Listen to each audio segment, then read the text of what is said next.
श्राद्ध विधि। और वो बोले, हे राजन, श्राद्ध काल में जैसे गुणशील ब्राह्मणों को भोजन कराना चाहिए वो बतलाता हूं, सुनो। तृणाचिकेत त्रिमधु तिसुपवर्ण, छहो वेदांगों के जानने वाले वेद वेत्ता, श्रोत्रिय, योगी और ज्येष्ठ सामग तथा ऋत्विक, भांजे, दौहित्र, जामाता, श्वशुर, मामा, तपस्वी, पंचांग नितपने वाले, शिष्य, संबंधी और माता पिता के प्रेमी, इन ब्राह्मणों को श्राद्ध कर्म में नियुक्त करें।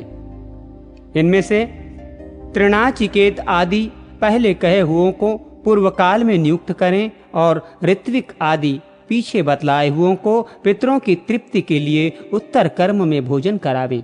मित्रघाती, स्वभाव से ही विकृत नखों वाला, नपुंसक, काले दांतों वाला, कन्यागामी, अग्नि और वेद का त्याग करने वाला, सोमरस बेचने वाला, लोक निंदित, चोर, चुगलखोर, ग्राम पुरोहित, वेतन लेकर पढ़ाने वाला अथवा पढ़ने वाला, पुनर्विवाहिता का पति, माता पिता का त्याग करने वाला, शूद्र की संतान का पालन करने वाला, शूद्रा का पति तथा देवोपजीवी ब्राह्मण श्राद्ध में निमंत्रण देने योग्य नहीं है। श्राद्ध के पहले दिन बुद्धिमान पुरुष क्षत्रिय आदि विहित ब्राह्मणों को निमंत्रित करे और उनसे ये कह दे कि आपको पितृ श्राद्ध में और आपको विश्वदेव श्राद्ध में नियुक्त होना है। उस निमंत्रित ब्राह्मणों के सहित श्राद्ध करने वाला पुरुष उस दिन क्रोधादि तथा स्त्री गमन और परिश्रम आदि न करे, क्योंकि श्राद्ध करने में ये महान दोष माना गया है। श्राद्ध में निमंत्रित होकर या भोजन करके अथवा निमंत्रण करके या भोजन कराकर जो पुरुष स्त्री प्रसंग करता है वो अपने पितृगण को मानो वीर्य के कुंड में डुबोता है। अतः श्राद्ध के प्रथम दिन पहले तो उपरोक्त गुण विशिष्ट द्विज श्रेष्ठों को निमंत्रित करें, और यदि उस दिन कोई अनिमंत्रित तपस्वी ब्राह्मण घर आ जाएं तो उन्हें भी भोजन करावें। घर आए हुए ब्राह्मणों का पहले पाद शुद्धि आदि से सत्कार करें, फिर हाथ धोकर उनके आचमन कराने के अनंतर आसन पर बिठावें।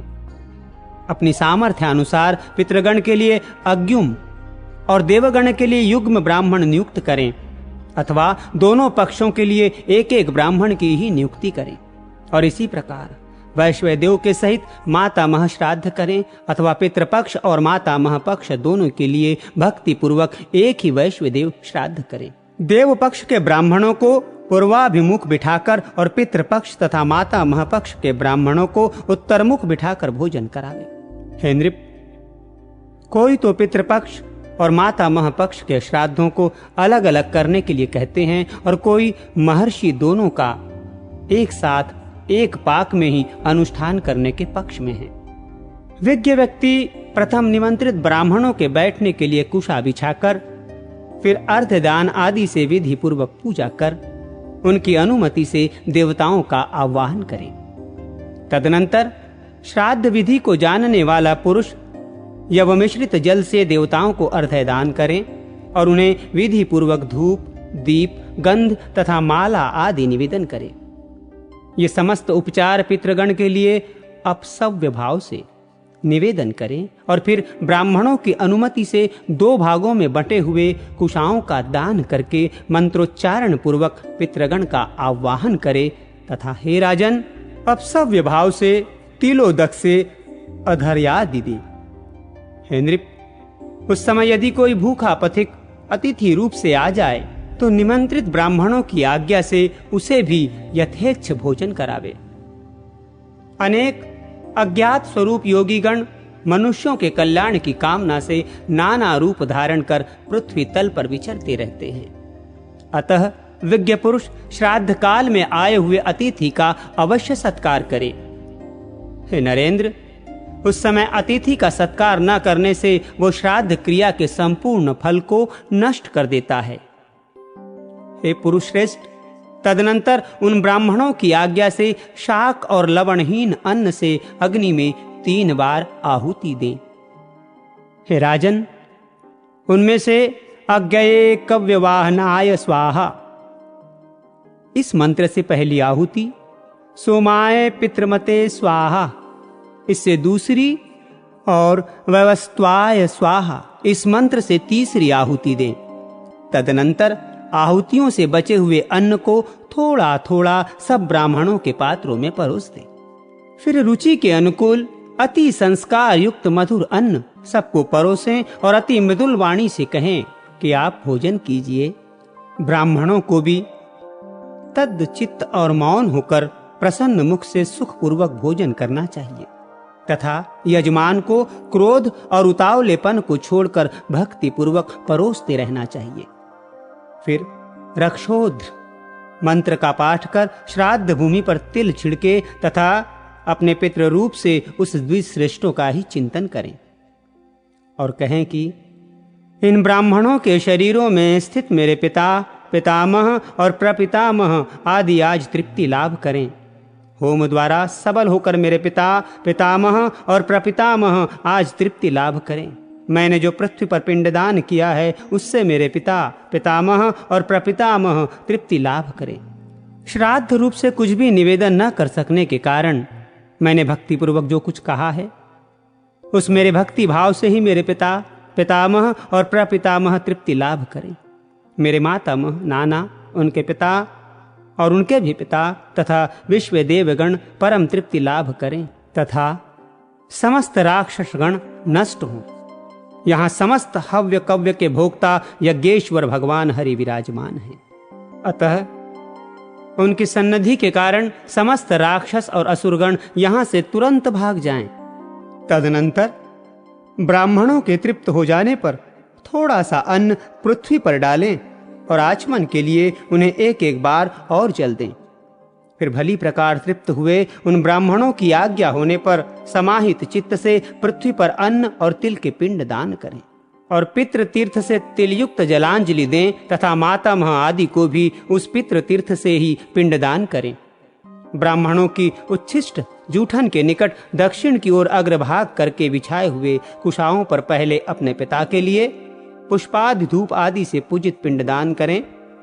तत्पश्चात एक पिंड पितामह के लिए और एक प्रपितामह के लिए दें और फिर कुशाओं के मूल में हाथ में लगे अन्न को पोंछकर लेप भाग भुजस्त्र पयमताम ऐसा उच्चारण करते हुए लेप भोजी पितृगण को तृप्त करें। इसी प्रकार गंध और मालादि युक्त पिंडों से मातामह आदि का पूजन कर फिर दिव्य श्रेष्ठों को आचमन करावें। और हे नरेश्वर, इसके पीछे भक्ति भाव से तन्मय होकर पहले पितृपक्षीय ब्राह्मणों का सुस्वधा ये आशीर्वाद ग्रहण करता हुआ यथाशक्ति दक्षिणा दे। फिर वैश्वदेविक ब्राह्मणों के निकट जा उन्हें दक्षिणा देकर कहें कि इस दक्षिणा से विश्व देवगण प्रसन्न हो। उन ब्राह्मणों के तथास्तु कहने पर उनसे आशीर्वाद के लिए प्रार्थना करें और फिर पहले पितृपक्ष के और पीछे देव पक्ष के ब्राह्मणों को विदा करें। विश्व देवगण के सहित माता मह आदि के श्राद्ध में भी ब्राह्मण भोजन, दान और विसर्जन आदि की यही विधि बतलाई गई है। पितृ और माता मह दोनों ही पक्षों के श्राद्धों में पाद शौच आदि सभी कर्म पहले देव पक्ष के ब्राह्मणों के करें, परंतु विदा पहले पितृपक्षीय अथवा माता मह पक्षीय ब्राह्मणों की ही करें। तदनंतर प्रतिवचन और सम्मान पूर्वक ब्राह्मणों को विदा करें और उनके जाने के समय द्वार तक उनके पीछे पीछे जाएं तथा जब वे आज्ञा दें तो लौट आवें। फिर विज्ञ पुरुष वैश्वदेव नामक नित्य कर्म करें और अपने पूज्य पुरुष, बंधुजन तथा भृत्यगण के सहित स्वयं भोजन करें। बुद्धिमान पुरुष इस प्रकार पैतृ और माता मह श्राद्ध का अनुष्ठान करे। श्राद्ध से तृप्त होकर पितृगण समस्त कामनाओं को पूर्ण कर देते हैं। दौहित्र, लड़की का लड़का, कुतप, दिन का 8वां मुहूर्त और तिल, ये 3 तथा चांदी का दान और उसकी बातचीत करना, ये सब श्राद्ध काल में पवित्र माने गए हैं। हे राजेंद्र, श्राद्धकर्ता के लिए क्रोध, मार्ग गमन और उतावलापन, ये 3 बातें वर्जित हैं तथा श्राद्ध में भोजन करने वालों को भी इन तीनों का करना उचित नहीं है। हे राजन, श्राद्ध करने वाले पुरुष से विश्वदेवगण, पितृगण, मातामह तथा कुटुंबीजन सभी संतुष्ट रहते हैं। हे भूपाल, पितृगण का आधार चंद्रमा है और चंद्रमा का आधार योग है, इसलिए श्राद्ध में योगी जन को नियुक्त करना अति उत्तम है। राजन, यदि श्राद्ध भोजी 1,000 ब्राह्मणों के सम्मुख एक योगी भी हो तो वो यजमान के सहित उन सब का उद्धार कर देता है।